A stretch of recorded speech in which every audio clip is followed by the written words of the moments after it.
So let's see the erosion effect. Here I have just a synth line recorded with one of our hardware synths in the live room.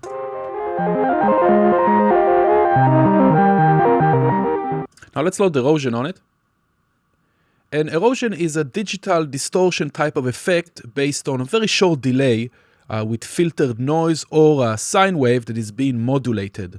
Now it's really great effect to add some grittiness, some weird sounds, and of course make everything just noisier if you need that filth. So by default it's sent on a sine wave which will modulate a very short delay. Here we can change the frequency and the amount of the effect, and the frequency will just decide kind of the tone, the color of the distortion. Let's listen to that.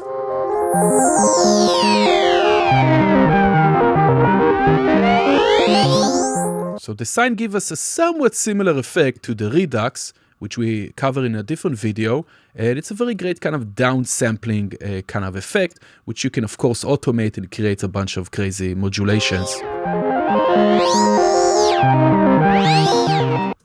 Next, let's check out the noise, which will just add some more noise to the signal itself. You can change the frequency to decide where it's focusing on, and the width itself for the actual wideness or the bandwidth of the noise generator. You can also change it like the EQ with option, drag up and down to change the width, or just left and right and up and down to change the amount and frequency. The noise and the sine wave are single generators, and the white noise is a dual generator, so it will create some very small stereo enhancements effects. Nice, very simple effect.